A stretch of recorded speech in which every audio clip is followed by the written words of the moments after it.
Sí, Juanjo, vamos con otro clásico, en este caso del programa, Rafael Santandreu, que viene a hablarnos de la capacidad que tenemos los seres humanos de ejercer el control mental para estar bien y poder disfrutar en cualquier situación. Rafael, ¿qué tal? Bienvenido. Buenas tardes. Bueno, ya le ven de esta guisa, de entrada.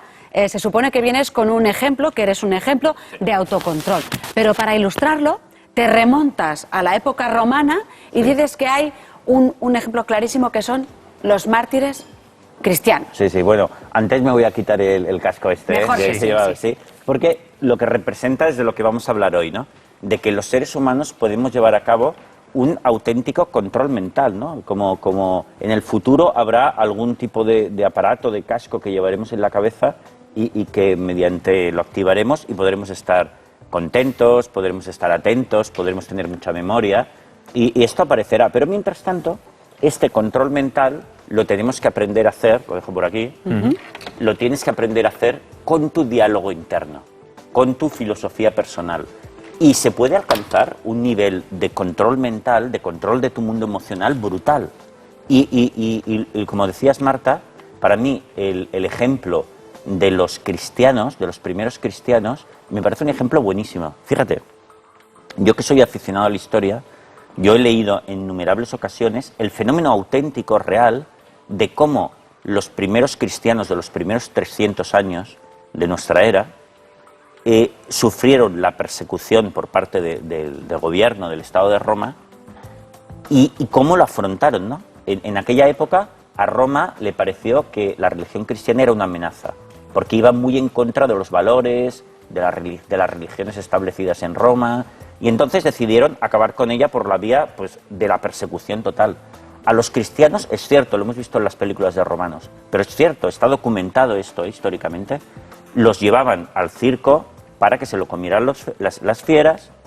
Incluso Nerón, en un momento dado,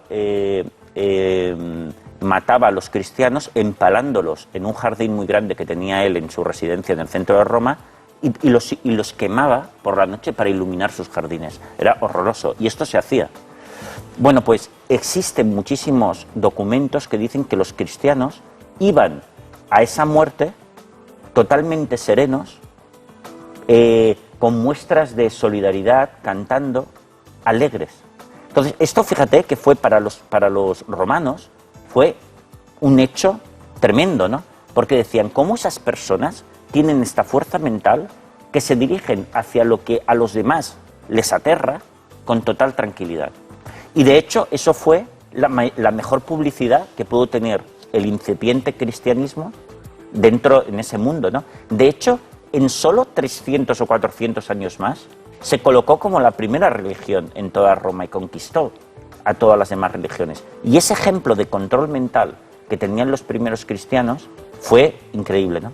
Bueno, pues fíjate cómo es la mente humana, que nosotros, si dominamos nuestros pensamientos, podemos dominar prácticamente todas nuestras emociones, incluso hasta ese punto. Claro, estos ejemplos que nos estás contando, Rafael, demuestran que evidentemente la mente es moldeable, sí, y que podemos controlar nosotros a la mente y que no sea a la inversa. Efectivamente, esa es la clave. Entonces nosotros podemos aprender a hacerlo como teniendo una filosofía de vida muy profunda y muy clave como tenían esas personas.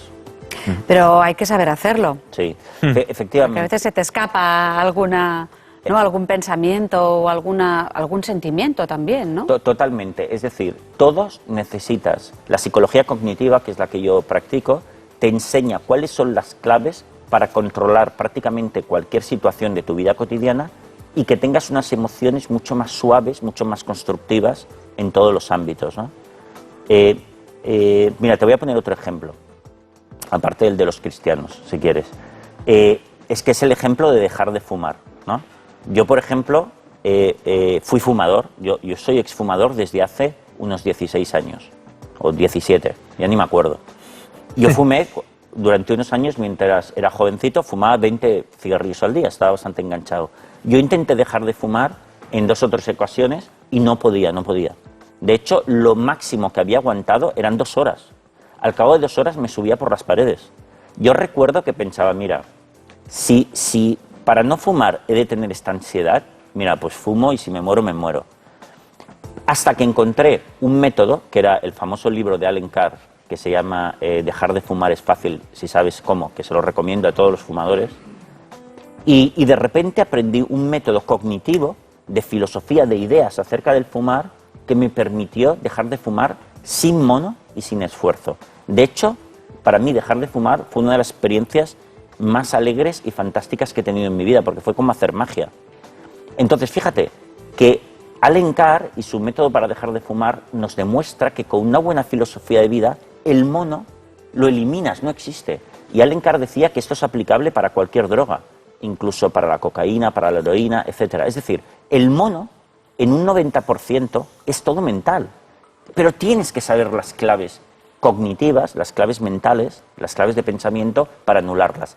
Esto es lo que nosotros intentamos hacer en psicología y lo logramos. Claro, pero ¿cuáles son esos principios de la psicología cognitiva? Mira, pues he traído una pizarra para explicar muy sucintamente cuáles son los 3 puntos principales para el control mental de nuestro mundo emocional. El primero, podemos ver el primero, que es centrarte en el interior. Mira, es que este es el primer fallo. Lo contrario es el primer fallo que solemos cometer a la hora de tener control de nuestras emociones. Cuando nos encontramos mal, enseguida estamos pensando ¿qué es lo que necesitaría arreglar de mi vida para estar bien? Claro, ostras, estoy mal, debe ser porque no tengo pareja, pues tengo que buscar pareja y entonces seré feliz. O, ostras, el trabajo, tengo un trabajo que no me gusta en absoluto y por eso estoy mal, he de buscar otro trabajo. Es decir, buscamos la fuente de nuestro bienestar emocional en el exterior. Y no, está en cómo tú piensas y cómo tú razonas. Porque si tú razonas y piensas bien, vas a estar bien en cualquier lado. La felicidad, el control mental está en tus pensamientos, no está en el exterior. Por eso es tan importante, primero, no buscar en el exterior, centrarte en el exterior. Cada momento que te sientes mal, piensa ¿qué estoy haciendo mal? A nivel de pensamiento para estar mal. No es la situación, soy yo. Tú cuentas en tu libro, En las gafas de la felicidad, hay un relato que explica eso, ¿no? Explica cómo llegar a ese control mental o cómo llegar a conocer cómo funciona tu cerebro, ¿no? Sí, un cuento, ¿no? Que explica esto de que nos centramos en el exterior cuando lo importante es el interior, ¿no? Es un cuento de Nasruddin, ¿no? Que es un mítico mulá de Oriente, ¿no? Entonces dicen que Nasruddin, que era un sabio en su pueblo, ¿no? Un día estaba buscando en el pueblo, ¿no? En la plaza del pueblo, buscando y buscando, ¿no? Una mañana, ¿no? Buscando y buscando, ¿no? Entonces, los demás habitantes del pueblo que lo apreciaban, fueron y le dijeron, pero Nasruddin, ¿qué buscas? ¿Qué buscas tanto? Y dijo, las llaves. Es que he perdido las llaves de mi casa. Entonces todos se pusieron a ayudarle, ¿no? Hacía mucho calor, todos sudando allí buscando las llaves de Nasruddin.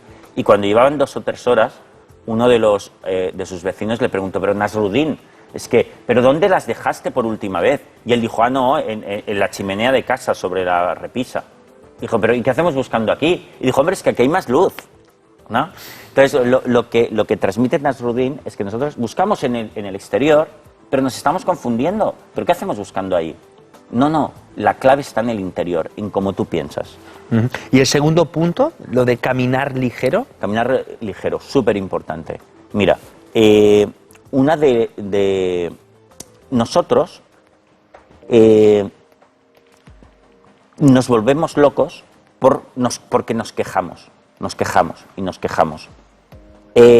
Ostras, me han despedido del trabajo, tengo que estar deprimido. O me ha dejado mi pareja, qué desastre. Entonces, la psicología cognitiva nos enseña que en la renuncia está la fortaleza.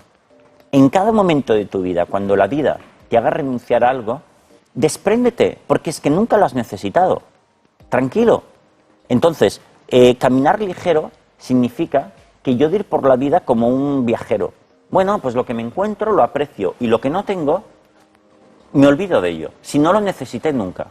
Entonces, hay que tener esa actitud a lo largo de la vida cuando la vida te hace renunciar a cosas. Tener esa actitud mental te hace ser una persona fuerte con control mental. Por lo tanto, centrarte en el interior y luego renunciar, caminar ligero cada vez que lo necesites. Pero hay gente que se cree muy capaz o que tiene una capacidad inmensa de ir cargada, ¿no? De llevarlo todo encima y de seguir adelante, ¿no? Sí, pero son personas que van a vivir bastante atormentadas, ¿no? Porque claro, cada necesidad inventada, fíjate que yo hablo de la necesititis, ¿no? La enfermedad del siglo XXI. La necesititis es la tendencia a creer que necesitas muchas cosas para estar bien, tanto materiales como inmateriales. Necesito que me respeten, necesito pareja, necesito seguridad económica. Eso no lo necesitas.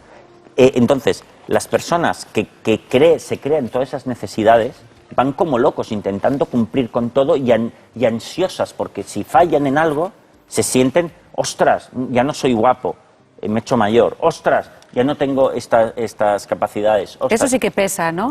Bueno, pesa para el que piensa que eso es muy importante. Para los que pensamos que necesitamos solo el agua y la comida para ser felices, caminamos ligeros y apreciamos lo que nos rodea. Ese sería el tercer pilar, ¿no? Exactamente. Esto es fundamental, apreciar lo que te rodea, porque nosotros frecuentemente nos convertimos en lo que yo llamo dilapidadores. Somos personas que no apreciamos lo que nos rodea, lo dilapidamos. Es como si te vas a Nueva York, ¿no? O vas con un amigo a Nueva York, se pelea contigo y decide no salir de la habitación del hotel en toda la semana. Bueno, pues pierde la oportunidad de pasar una semana maravillosa en Nueva York, ¿no? Pero a veces nosotros decimos, no, tengo un mal trabajo, no puedo disfrutar de él. Claro que puedes. Si nuestra capacidad de disfrutar de lo que tenemos, de lo que hay a nuestro alrededor, es enorme. O del sol maravilloso, ahora que estamos en primavera. Del aire puro, del color de los árboles. Tenemos que ponernos en modo apreciación de las cosas que nos rodean, ¿no? Pero claro, antes tienes que caminar ligero, dejar de quejarte y centrarte en el interior, en esforzarte en tu mentalidad, ¿no? Hay mucho ruido, incluso físicamente, ¿no? También, Rafael, hay veces que parece que el cerebro te vaya a explotar de la cantidad de cosas que tienes, ¿no? Claro, totalmente, pero fíjate que todo ese ruido en realidad se puede resumir en quejas, quejas y más quejas.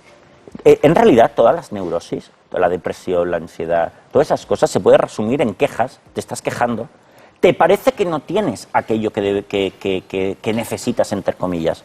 Yo muchas veces a mis pacientes les digo, vienen mal o quejándose por algo, y les digo, pero vamos a ver, ¿tú te das cuenta que hoy tú ya puedes estar fenomenal? Si ya lo tienes todo para estar bien. Entonces te dicen, no, pero es que claro, lo que me hizo tal persona no lo puedo olvidar. Pero si eso no fue nada, olvídate de esa problemática. Si eso no necesitábamos que las cosas fuesen de otra manera, ya lo tienes todo. De hecho, si tuviésemos mucho menos, también podríamos ser felices. Pero fíjate que para alcanzar este control mental, hemos de prepararnos mentalmente para pensar de esta manera, de una manera radical.